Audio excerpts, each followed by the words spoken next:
Halo semuanya. Selamat datang di podcast Suara Lantai 3. Bareng gua Hafid yang bakal memandu obrolan seru kita selama kira-kira 30 menit ke depan lah. Hari ini gua nggak sendirian karena di sebelah kiri dan depan saya udah ada 3 mahasiswa yang paling kritis di kampus kita. Yang pertama ada Mas Soban, yang kedua Mas Susada, yang ketiga Mas Angga. Halo guys, sapa pendengar dulu dong. Halo. Apa kabar nih netizen dan teman-teman kelas yang kritis ini? Siap-siap dengerin kita buka-bukaan data hari ini. Halo semuanya, hari ini kita bakal bedah isu yang agak berat. Tapi tenang, kita bawa santai biar gak kayak dosen lagi ceramah subuh ya. Hai guys, semoga obrolan kita hari ini bisa bikin kita semua lebih waras dan waspada sama lingkungan sekitar. Nah, bener banget kata Mas Angga.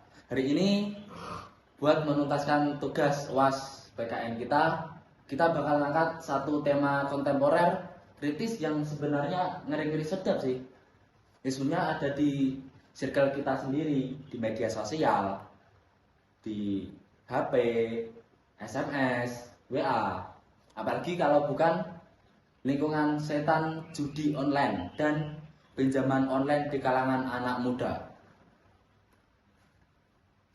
Waduh, langsung tunjuk poin ya. Tapi emang ini darurat sih. Nah, gua mau tanya dulu nih ke kalian bertiga.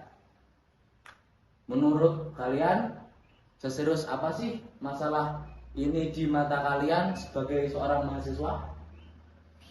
Kalau kata gue mah ini udah bukan sekedar masalah lagi, tapi udah jadi penyakit sosial sangat akut. Gue setuju sih. Mungkin saking deketnya, kadang kita harus baru sadar pas ada teman kita sendiri yang tiba-tiba ngilang atau minjem duit ke semua orang di kelas. Oh iya ya, ada tuh temen saya dulu. Nah, pas banget. Kalian tadi mention soal temen yang tiba-tiba minjem dulu. Berarti ini gejalanya udah kelihatan di kehidupan kita sehari-hari.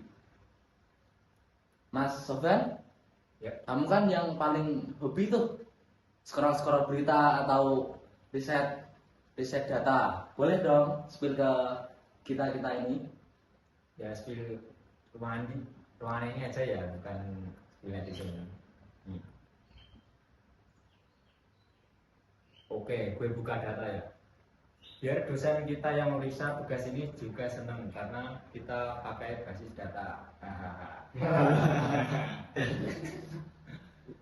Jadi guys, Pusat Pelaporan dan Analisis Transaksi Keuangan (PPATK) itu sempat merilis kalau perputaran uang judi online di Indonesia itu angkanya nggak main-main. Udah tembus ratusan triliun rupiah. Bayangkan, triliun rupiah, triliun sih. Aduh. Segedung tuh.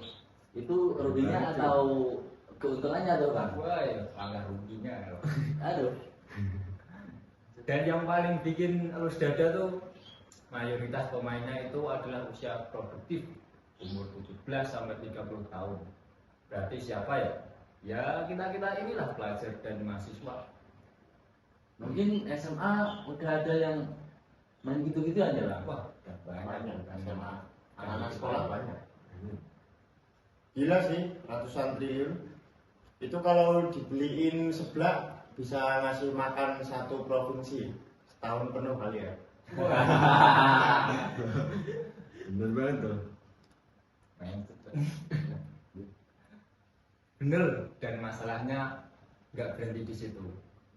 Kenapa judi online ini gandengan sama pinjol? Ya karena polanya itu mirip. Awalnya anak muda ini iseng main slot, dikasih menang sekali, 2 kali, biasalah taktik bandar ya kan. Iya. pas kalah penasaran, mau main lagi tapi nggak punya duit. Ya akhirnya ngeliat iklan di HP, pinjaman cepat, modal KTP, 5 menit cair. Masuklah mereka ke jebakan pinjol.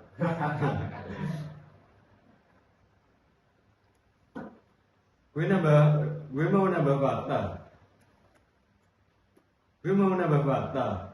Sosialnya nih, di berita baru-baru ini bahkan ada kasus mahasiswa di salah satu kampus ternama yang nekat ngelakuin tindakan kriminal. Mohon maaf, sampai ada yang ngebunuh adik tingkatnya cuma gara-gara terjerat utang pinjol setelah kalah judi online. Ada juga sampai depresi, putus kuliah, bahkan yang sering tragis sampai mengakhiri hidupnya karena diteror oleh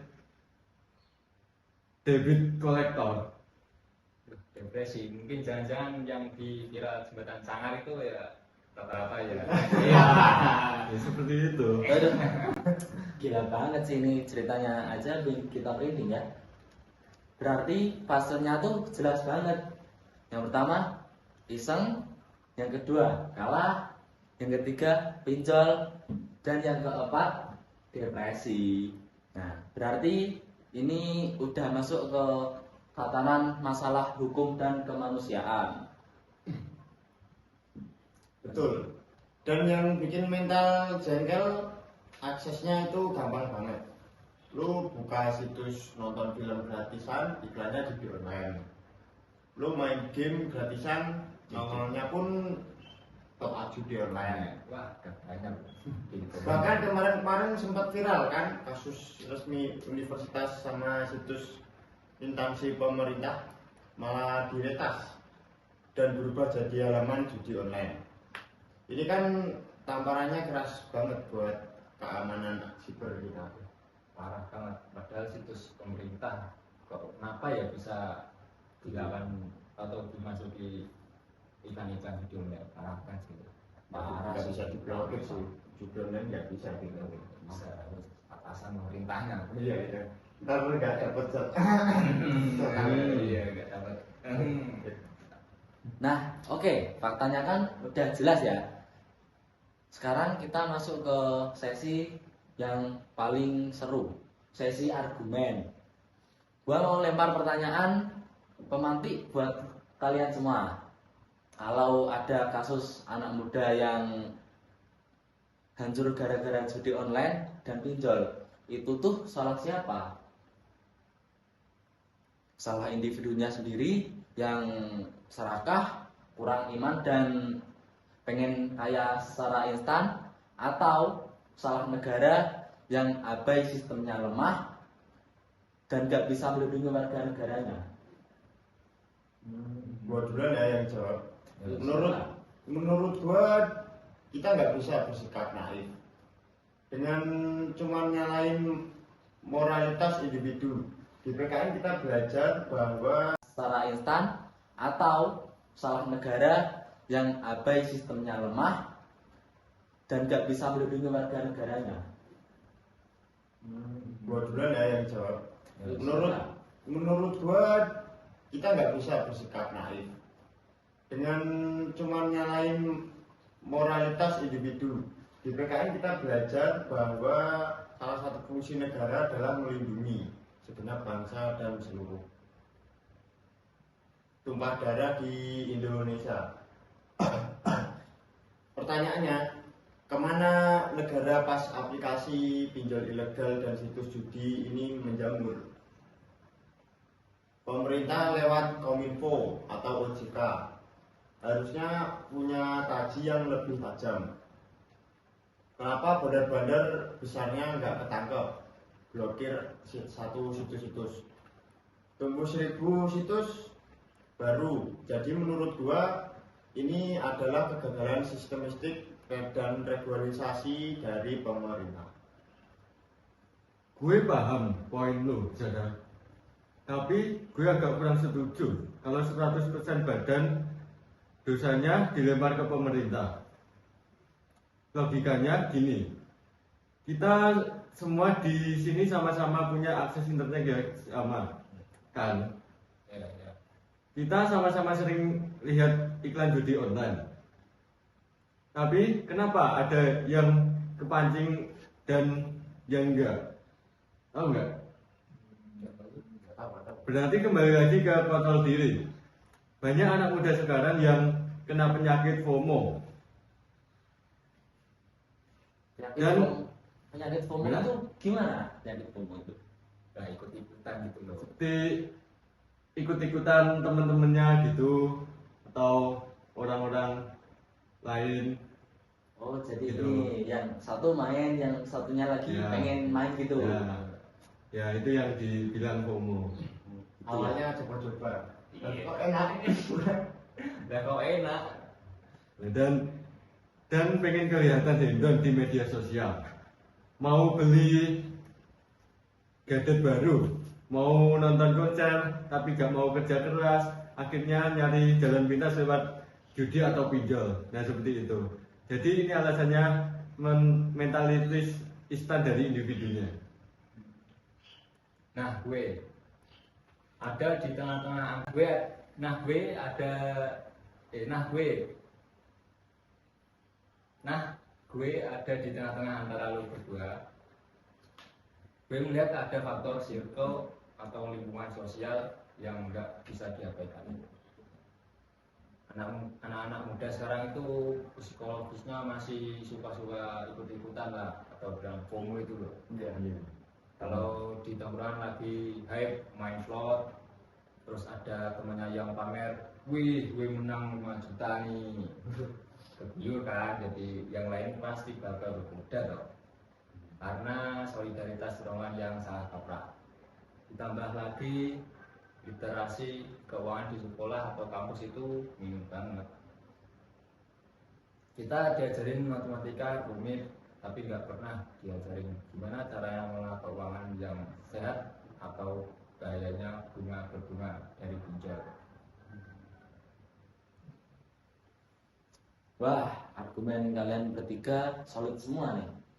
Ada yang nyalahin sistem makro, ada yang nyalahin mikro, dan ada yang nyalahin faktor meso atau lingkungan pendidikan.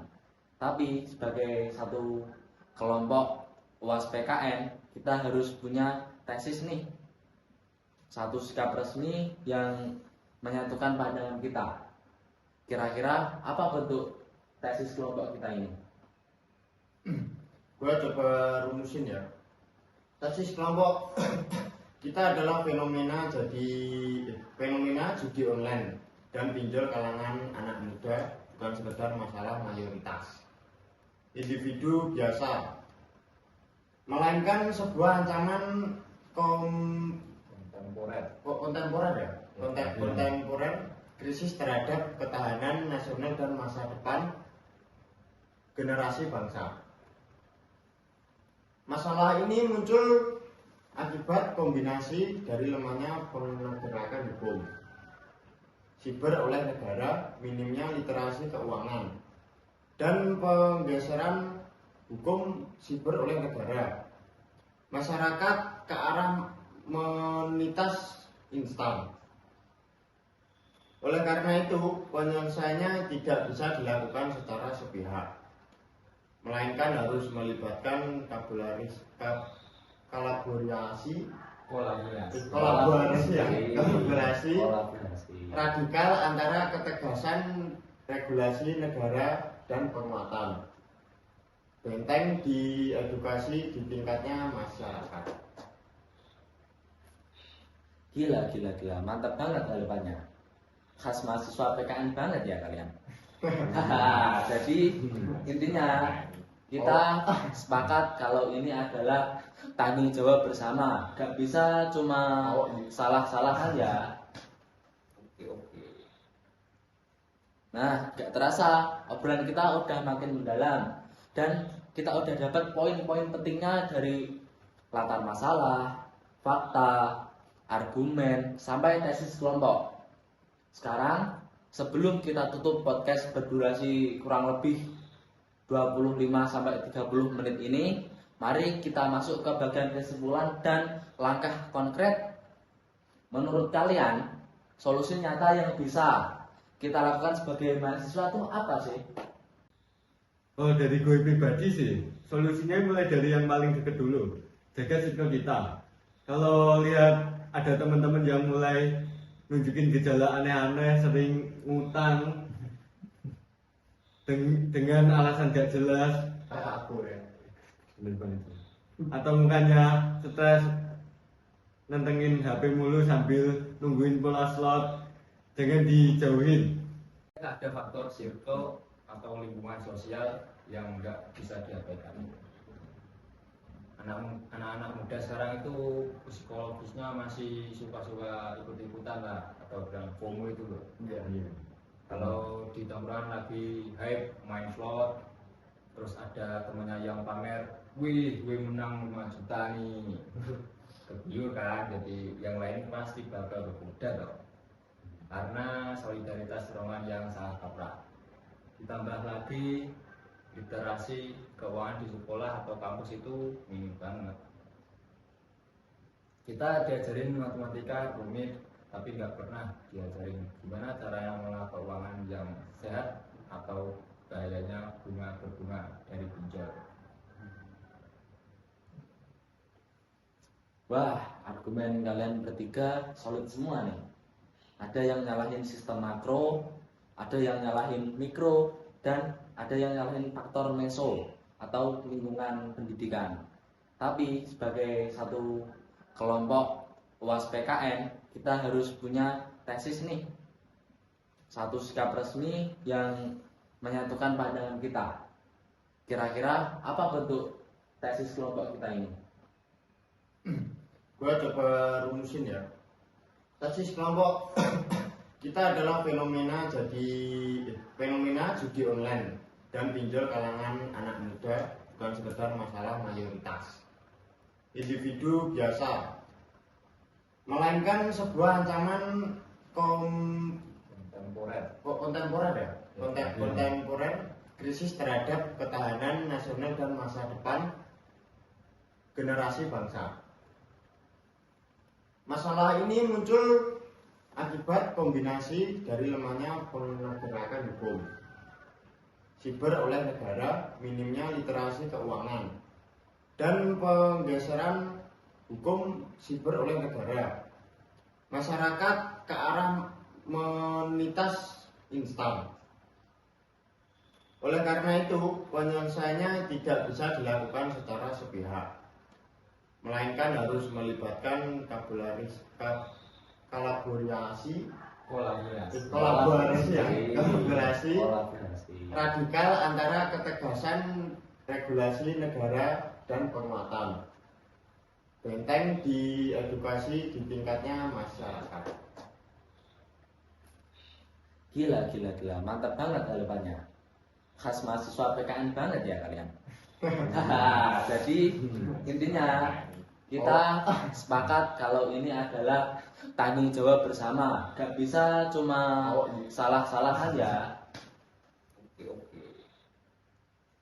Nah, gak terasa obrolan kita udah makin mendalam dan kita udah dapat poin-poin pentingnya dari latar masalah, fakta, argumen, sampai tesis kelompok.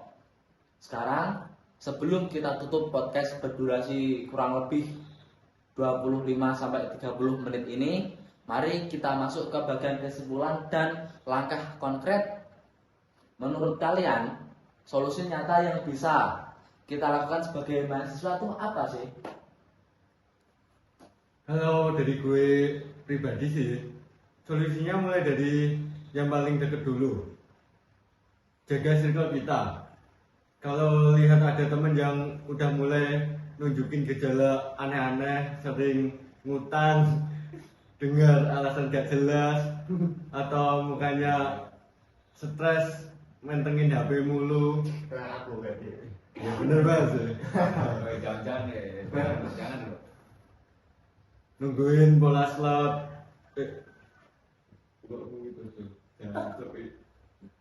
Itu terus no, itu cuma masalah. Bener nggak? Kayak ada kemana nih Pak?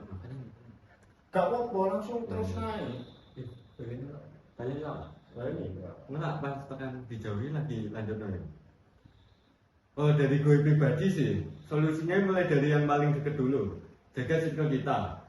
Kalau lihat ada teman-teman yang mulai nunjukin gejala aneh-aneh, sering ngutang dengan alasan gak jelas, Kayak aku ya. bener banget. Atau mukanya stres, nentengin HP mulu sambil nungguin pola slot, jangan dijauhin, tapi dideketin. Tanya masalahnya apa. Ingat baik-baik sebelum mereka terperosok lebih dalam ke pinjol. Oke. Dari gue kesimpulannya adalah tingkatkan literasi digital dan finansial. Buat teman-teman yang dengerin, please lah jangan pernah kasih data pribadi kayak foto KTP atau selfie megang KTP lah di aplikasi atau link yang enggak jelas linknya. Jangan gampang tergiur sama kata-kata cepat cair tanpa jaminan. Di dunia ini enggak ada makan siang gratis ya, kecuali MBG lah. Ya. MBG kan untuk anak sekolah bukan mahasiswa. Aduh, jadi yang mahasiswa nggak dapat nih. Nggak dapet nah. Harusnya juga dapet sih. Harusnya dapat ya. Angkut nama-nama. Di belakang kemudahan itu ada bunga mencekik yang siap menghancurin nama baik lo dan keluarga lo. Dan kesimpulan dari sisi hukum, kita sebagai warga negara muda harus vokal. Kita harus dukung intrusi penegak hukum. Buat terus bersih-bersih, jangan kasih kendor buat nge-repost akun-akun influencer Bener banget. atau promosi yang dapat duit dari iklan judi online. Mereka kayak penderitaan orang lain. Dan itu enggak adil. Bener sih. Kalau usaha sendiri. Luar biasa, luar biasa. Luar biasa banget sih kesimpulan dari kalian bertiga. Saya selaku host bakal coba merangkum semuanya ya. Jadi judi online dan pinjol itu ibarat fata morgan di gurun pasir. Kelihatannya kayak mata air yang bisa nyelesain masalah keuangan kita dengan cepat. Tapi pas kita deketin, ternyata itu cuma jebakan yang bikin kita makin haus dan tersesat. Sebagai mahasiswa dan generasi muda yang sadar akan hak dan kewajiban sebagai warga negara, yuk kita putus mata rantai lingkaran setan ini. Jangan korbankan masa depan kita yang masih panjang cuma demi kesenangan semata beberapa menit di layar HP aja. Oke deh, selesai sudah tugas UAS PKN dari kelompok kita dalam bentuk podcast kali ini. Terima kasih atas Mas Soban, Mas Busada dan Mas Angga atas opini-opini yang daging semua. Dan terima kasih juga buat dosen pengampu kita dan teman-teman semua yang udah setia dengerin dari awal sampai menit ke nggak tahu berapa lama ini. Semoga bermanfaat. Saya atas nama Hafid pamit undur diri. Tetap waras, tetap bijak di internet, dan sampai jumpa di podcast berikutnya. Stay smart, stay safe, and goodbye. Bye.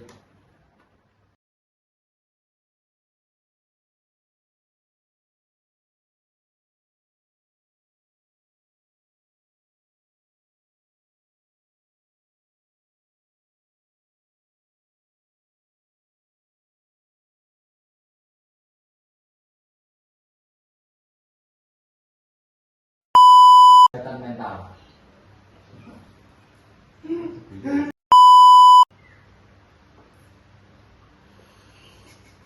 Jadi ini bukan cuma masalah kehilangan uang, nungguin bola slot. Gak apa-apa, langsung terus naik. Apa ya? Ya seperti itu. Suara lantai 3 bareng gua Hafid.